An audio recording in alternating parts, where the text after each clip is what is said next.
যে আমরা কিন্তু বিশ্ববিদ্যালয়ে ঐতিহ্যের হাট করছি, যে এই যে 64 ডিস্ট্রিক্টের 64টা প্রোডাক্ট আছে সেটা আমরা প্রত্যেক বছর সম্ভবত একবার বা দুইবার করে আমরা করছি। আমরা একটা স্টার্ট আপ মার্কেট করছি এবং এই স্টার্ট আপ মার্কেটের মাধ্যমে আমরা নতুন প্রজন্মকে ব্যবসায়িক তৈরি করার জন্য আমরা প্রস্তুত করছি। ও যখন বললো যে স্যার আমি বাংলাদেশে আলিবাবা হতে চাই, ও এই ছোট্ট একটা বক্তব্যের পর আই ওয়াজ সো ইন্সপায়ার্ড। আমার কাছে মনে হচ্ছে এই ধরনের একটি কথা এখনো পর্যন্ত বাংলাদেশে কোনো তরুণ কিন্তু বলে নাই যে আমি বাংলাদেশে আলিবাবা হতে চাই, আমি বাংলাদেশে টাটা হতে চাই। 1 লক্ষ অ্যালামনাই কিন্তু আমাদের ডাইরেক্ট এবং ইনডাইরেক্টলি। পৃথিবীর এমন কোনো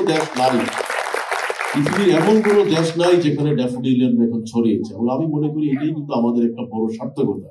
প্রত্যন্ত অঞ্চলে যে প্রোডাক্ট গুলো হচ্ছে, আমাদের মেয়েরা, মায়েরা, বাবারা, তারা যে প্রোডাক্ট গুলি তৈরি করছে তাদের প্রত্যেকের কিন্তু ইনোভেশন আছে। এই ইনোভেটিভ প্রোডাক্ট গুলো যদি মোবাইলের মাধ্যমে সারা পৃথিবীতে ছড়িয়ে দেওয়া যায়, তাহলে কিন্তু সবচেয়ে বড় সুবিধাটা হচ্ছে আমার ইকোনমিতে আমি গভর্নমেন্টের উপর ডিপেন্ড থাকতে পারবো, দরকার হবে না।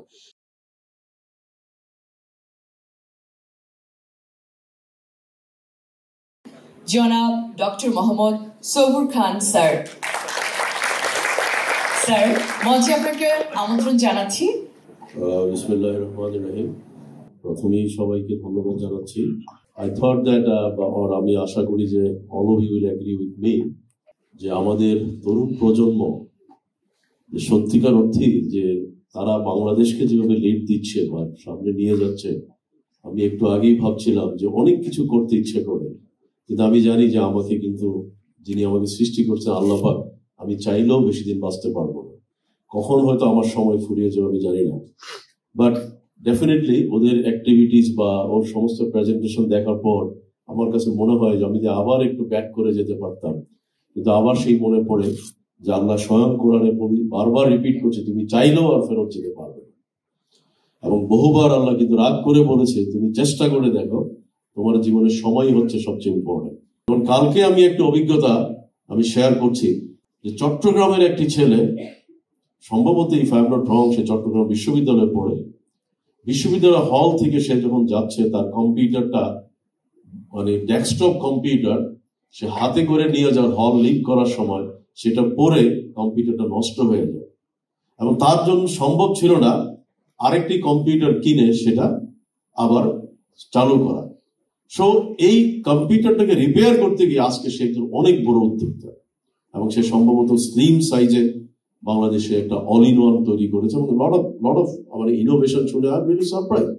আমরা অনেক কিছুই কিন্তু মনে করি যে এটা কেন ভেঙে গেল, এটা নিশ্চয়ই আল্লাহ তুমি দেখলা না, কিন্তু অথচ আল্লাহ কিন্তু একটা মেসেজ দিচ্ছে যে আমি তোমাকে এই প্রতিবন্ধকতা দিচ্ছি, আমি তোমাকে আঘাত দিচ্ছি যাতে তুমি এখান থেকে দাঁড়াতে পারো, তোমার চোখটা যাতে খুলে যায়। এবং যেই কারণেই আল্লাহ কিন্তু অনেক সময় বলে যে আমি যা জানি তোমরা তা জানো না। আমরা অনেক সময় কিন্তু বলি যে কাজটা কালকে করব, আচ্ছা পরে করব, থাক না, সময় আছে তো। সেখানেও কিন্তু আল্লাহ একটু রেগে গিয়ে বলে তোমাকে কে গ্যারান্টি দিয়েছে তুমি কালকে বেঁচে থাকবা। এবং সম্ভবত আমরা সেই কারণেই কিন্তু বলি যে বলো, যদি আল্লাহ আমাকে বাঁচিয়ে রাখে ইনশাআল্লাহ তাহলে আমি কাজটা করতে পারবো।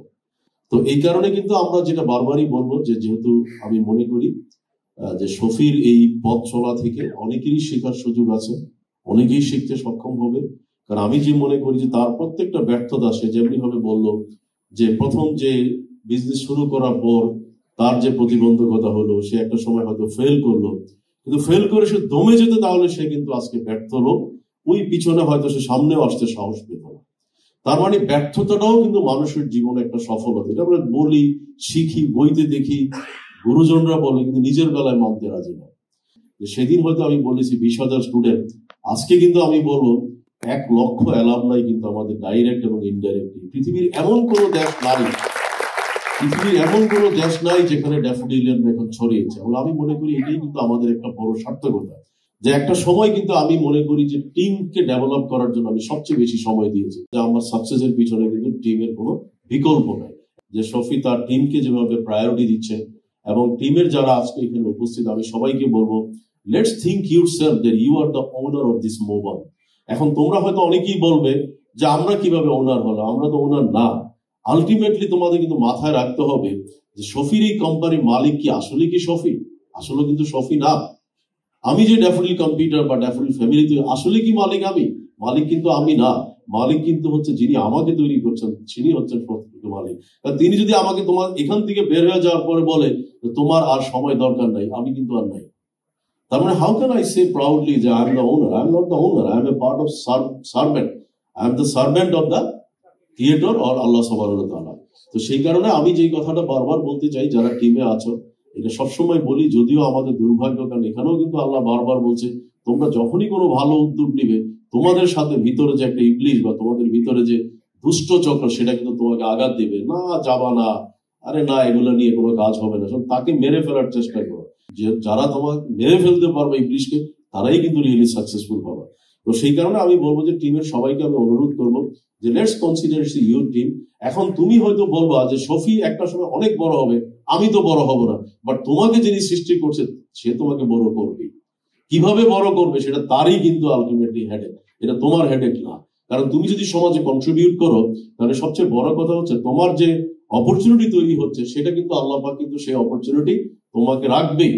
এটা কখনই মিথ্যা হতে পারে না, তাহলে পৃথিবী কিন্তু চলতো না। তো সেই কারণে আমি যেটা বলবো যে টিমের যারা সদস্য তোমাদের সবসময় মাথায় রাখতে হবে, আমরা এমন একজন সৃষ্টিকর্তা বা এমন একজন আল্লাহ সুবহানাহু ওয়া তাআলার সৃষ্টি, যিনি সবসময় সবকিছু কিন্তু আমাদের উপরে নিয়ন্ত্রণ রাখছে। তো সেই জায়গাটাতে তোমরা যদি কন্ট্রিবিউট করো, তাহলে তোমরা কিন্তু একটা সময় দেখবা যে তার যে ড্রিমটা 20-25 দিন আগে ওর সাথে কথা হওয়ার পর ওর একটি ডায়লগ আমার প্রত্যেকটি মুহূর্ত মাথায় ডাকে। আজকেও সেই কথাটা সবার সামনে বললো। ও যখন বললো যে স্যার আমি বাংলাদেশে আলিবাবা হতে চাই, আমি বিলিভ ওর এই ছোট্ট একটা বক্তব্যের পর আই ওয়াজ সো ইন্সপায়ার্ড। আমার কাছে মনে হচ্ছে যে আমি ওকে বলি, ওই দিনও আমি তাকে বলছি তোমার যত রকমের সাপোর্ট আমার কাছ থেকে প্রয়োজন বা আমার ফ্যামিলি থেকে প্রয়োজন, সব রকম সাপোর্ট পাবো। কারণ এই ধরনের একটি কথা এখনো পর্যন্ত বাংলাদেশে কোনো তরুণ কিন্তু বলে নাই যে আমি বাংলাদেশে আলিবাবা হতে চাই, আমি বাংলাদেশে টাটা হতে চাই। সুতরাং আমাদের এই জায়গাটা মাথায় রাখতে হবে যে তাকে সাপোর্ট করাটা কিন্তু সবারই দায়িত্ব। কারণ আমি আমার অবস্থান থেকে আবারও রিপিট করছি, যত রকমের সাপোর্ট প্রয়োজন হয়, এটা আমি মাইক্রোফোনের সামনে দাঁড়িয়ে প্রশংসা দেওয়ার জন্য বলছি না, আমি মনে করি এটা আমার নৈতিক দায়িত্ব এবং সবারই নৈতিক দায়িত্ব। কারণ এই ড্রিমটা যে দেখতে পারে, কারণ একটা কথা বারবার বলছি যে আল্লাহ পাক মানুষকে কিন্তু ওই অবস্থানে পৌঁছায় যে যেভাবে ড্রিম দেখে কাজ করে। যে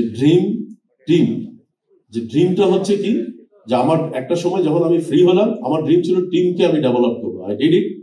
তারপর আমার ড্রিমটা আসলো কি, যে আমি কর্মসংস্থানের জন্য আরো অপরচুনিটি কেন তৈরি করি না, এবং সেই কর্মসংস্থানে তৈরি করতে গিয়ে আমি এডুকেশন সেক্টরে ইন করলাম কেন, সেটারও কারণ হচ্ছে I am not getting the right people.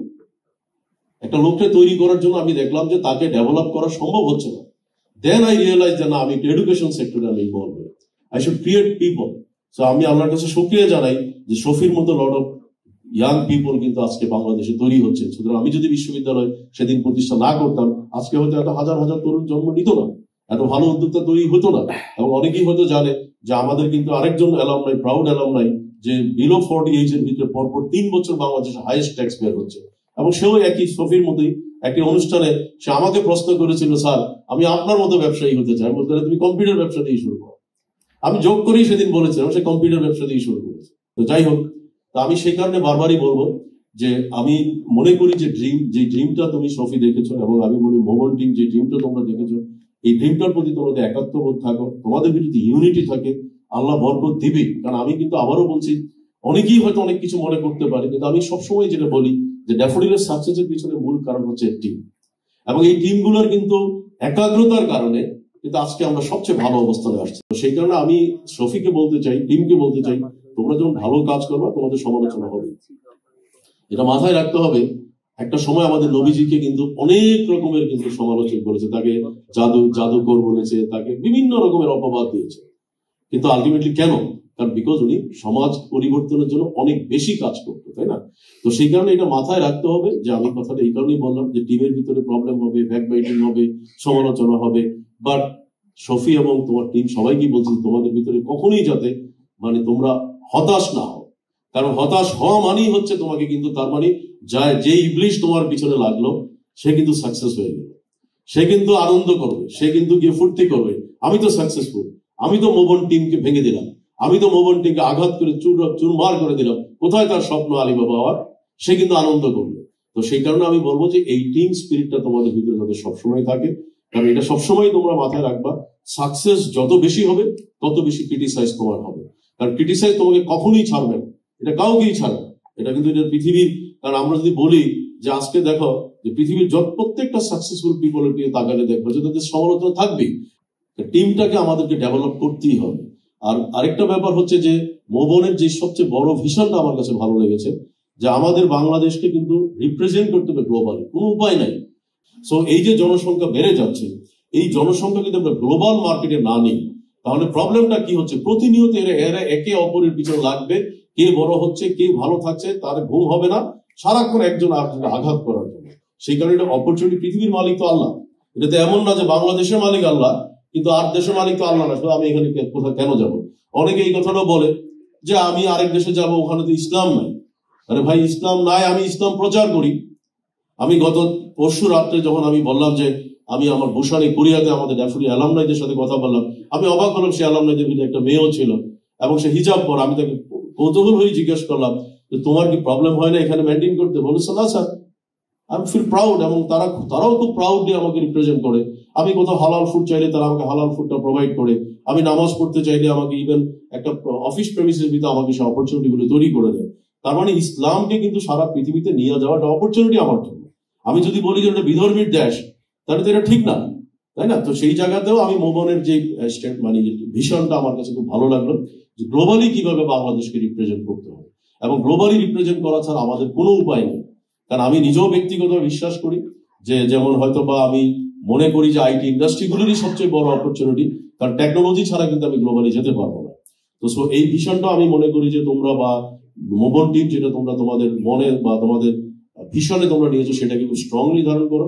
Plus আরেকটা বক্তব্য আমার তোমাদের খুব ভালো লেগেছে, যেটাও আমি মনে করি যে তোমরা মার্কেটিং, যেটা তোমাদের অলরেডি কিছু টিভিসি তোমরা দেখালা, তো সেখানে আমি বলবো যে আমার যে প্রত্যন্ত অঞ্চলে যে প্রোডাক্ট গুলো হচ্ছে, আমাদের মেয়েরা, মায়েরা, বাবারা, তারা যে প্রোডাক্ট গুলি তৈরি করছে, তাদের প্রত্যেকের কিন্তু ইনোভেশন আছে। এই ইনোভেটিভ প্রোডাক্ট গুলো যদি মোবনের মাধ্যমে সারা পৃথিবীতে ছড়িয়ে দেওয়া যায়, তাহলে কিন্তু সবচেয়ে বড় সুবিধাটা হচ্ছে আমার ইকোনমিতে আমি গভর্নমেন্টের উপর ডিপেন্ড থাকতে পারবো, দরকার হবে না। আমরা রাষ্ট্রের কাছে কি চাই? রাষ্ট্রের কাছে আমাদের একটাই চাওয়া, রাষ্ট্র সাদাকে সাদা বলবে, কালোকে কালো বলবে, রাষ্ট্র ভালোকে ভালো বলবে, মন্দকে মন্দ বলবে। তো এই জায়গাটাতেই কিন্তু সেই কারণে আজকে হয়তো বৈষম্য বিরোধী ছাত্র আন্দোলন, নতুন বাংলাদেশ 2 আমরা দেখতে পাচ্ছি। তো আমার বিশ্বাস যে মোবন যে প্ল্যান পলিসি নিয়ে আগাচ্ছে, এটা আমাদেরও একটা পলিসি আছে। এবং আমি যেহেতু শফি আমাদের ছাত্র, তোমরা হয়তো অনেকেই জানো যে আমরা কিন্তু বিশ্ববিদ্যালয়ে ঐতিহ্যের হাট করছি, যে এই যে 64 ডিস্ট্রিক্টে 64টা প্রোডাক্ট আছে, সেটা আমরা প্রত্যেক বছর সম্ভবত 1 বার বা 2 বার করে আমরা করছি। আমরা একটা স্টার্ট আপ মার্কেট করছি, এবং এই স্টার্ট আপ মার্কেটের মাধ্যমে আমরা নতুন প্রজন্মকে ব্যবসায়িক তৈরি করার জন্য আমরা প্রস্তুত করছি। যে একটা ব্যবসায়ী সমাজকে পরিবর্তন করার জন্য যতটুকু ভূমিকা রাখতে পারে, অন্য কেউ করতে পারে না। একটা ব্যবসায়ী কিন্তু কর্মসংস্থান তৈরি করতে পারে, কিন্তু আরেকজন হচ্ছে কি কর্মসংস্থান তৈরি না করে সমালোচনা করতে পারে। কারণ সমালোচনা যে কাজ করে, সে কিন্তু সমালোচনা করে না, সে কাজের মাধ্যমে প্রমাণ করে, যেটা অলরেডি আমি মনে করি শফি বা মোবন অলরেডি প্রমাণ করেছে। আমি শুধু আবারও বলবো, যে উদ্দেশ্য এবং যে আদর্শ নিয়ে তোমরা গ্লোবাল মার্কেটে যেতে চাচ্ছ, এবং তোমাদের যে টার্গেট আছে, যেখানে আমি একটু আগেও বললাম যে আমাদের এখন 1000-এর উপরে অ্যালাম নাই, এবং আমি বারবার বললাম যে বুসান সিটি, আমার ধারণা যে এটা কোরিয়ার সিওলে বাংলাদেশ আমাদের ড্যাফোডিল অ্যালাম নাই আছে। তো আমি সেই কারণে বলবো যে সারা পৃথিবীতে ড্যাফোডিলের ছেলে মেয়েরা ছড়িয়ে আছে, তোমরা তাদেরকে কাজে লাগাও। আমার বিশ্বাস তারা কিন্তু সবাই বাংলাদেশের সাথে সম্পৃক্ত হতে চায়। কারণ আমরা যে যত কথাই বলি, আমার বাবাও তো চেয়েছিল যে আমি যাতে এই দেশে না থাকি, কিন্তু আমি হয়তো বাবাকে 2 বছর পরে প্রমাণ করতে পেরেছি, উনিই বলছে যে না, you are in the right track. এবং উনি হয়তো ভয়ের কারণে বলেছে, এটা কিন্তু বাবাদেরও দোষ দিয়ে লাভ নাই। দেশের এই অবক্ষয়, দেশের এই প্রবলেমের কারণে কিন্তু মনে করে বাবা বা একজন পিতা সবসময় মনে করে আমার সন্তান একটু ভালো থাকো, সেফ থাকো, গুড গভর্নেন্সে থাকো, তাই না? কিন্তু আবার এটাও তো সত্যি কথা যে আমাদের দেশে যদি কর্মসংস্থান তৈরি না হয়, আমি যদি সেদিন 1998-তে পড়াশোনা শেষ করার পর যখন আমি মাস্টার্স কমপ্লিট করলাম, আমি যদি বাইরে চলে যেতাম, তাহলে হয়তো আজকে আমি এতগুলো কর্মসংস্থানের বন্দোবস্ত করতে পারতাম না। আজকে আপনাদের সামনে দাঁড়িয়ে কথা বলার সুযোগ আমার হতো না। তো সেই জন্য বলবো যে অবশ্যই আমিও মনে করি ট্যালেন্ট যারা, ইনোভেটিভ যারা, ক্রিয়েটিভ যারা, তারা দেশে থাকুক। যারা সমালোচনা করে, যারা কোনো কিছু করতে পারে না, যাদেরকে দিয়ে কোনো কিছু হবে না, তারা সবাই বাইরে চলে। তাহলে অ্যাটলিস্ট দেশে যারা থাকবে, কর্মক্ষম লোকগুলো থাকবে, পজিটিভ লোকগুলো থাকবে, ডুয়ার্সরা থাকবে, ক্রিটিক্যাল মাইন্ডেড পিপল গুলো থাকবে, এবং নতুন বাংলাদেশ তৈরি করতে আমাদের তখন কোনো রকম অসুবিধা হবে না। তো আমি সেই কারণেই আমি শেষ করব কথা, যে আপনারা অনেকেই হয়তো জানেন যে আমি শেষ করার আগে এই কথাটাই বলতে চাই যে আমি মনে করি যে আমি আরেকটি সাহসী উদ্যোগ নিতে সক্ষম হয়েছিলাম, যে আমি বুঝে না বুঝে কিন্তু আমরা প্রত্যেক ছাত্রকে একটা করে ল্যাপটপ দিচ্ছি, এবং এই ল্যাপটপের কারণে কত ছাত্র যে সাকসেসফুল হচ্ছে, যখন তাদের সাকসেসের ইতিহাস যখন নেই, যেমন হয়তো ভূষণে সেই ছেলেগুলো প্রত্যেকেই বললো, স্যার বিশ্বাস করবেন আমাদের সেই ল্যাপটপটি কিন্তু এখনো আছে। তো এই যে আমাদের একটা ছোট কন্ট্রিবিউশন কিন্তু ইকোনমিতে কত বড় কন্ট্রিবিউট করছে। আজকে হয়তো আমাদের ছাত্রছাত্রীরা বিভিন্ন প্রতিষ্ঠানগুলোতে আইটিতে ভালো করছে, আমি নির্দ্বিধায় বলতে পারবো মেজরিটির কিন্তু একটা বড় কন্ট্রিবিউশন হচ্ছে, হয়তো বা তাদের ল্যাপটপটা তাদের জন্য অনেক উপকার করেছে। তো যাই হোক, আমি সেই কারণে কথাটা বলার উদ্দেশ্য হচ্ছে এইটাই, যে শফি বা মোবন আশা করি যে গ্রাসরুট লেভেলের এই ধরনের ইন্টিগ্রেশন গুলো করবে, এবং বিশ্ববিদ্যালয় থেকে যত রকমের গবেষণা প্রয়োজন, যত রকমের ইনোভেশন দরকার, এবং মোবনের জন্য যদি সেখানে একটা ল্যাব করার প্রয়োজন হয়, I think I will be gladly accepted. আমি ইতিমধ্যে বলেছি যে বিশ্ববিদ্যালয়ে আমাদের মোবনের জন্য কিন্তু একটা ছোট একটা স্টল বা ছোট একটা ল্যাব থাকতে পারে, যেখানে উই লাভ টু কন্ট্রিবিউট এবং give the all source of resources support. তো thank you very much, wish all of you good luck. সবাই ভালো থাকেন, একতাবদ্ধ থাকেন, এবং সবাই আমরা দোয়া করি আল্লাহর কাছে যাতে সত্যিকার অর্থেই মোবন সত্যিকার অর্থেই বাংলাদেশের একটা ওন আইডেন্টিটি হিসেবে দাঁড়াতে পারে। সবাই ভালো থাকবেন। আসসালামু আলাইকুম।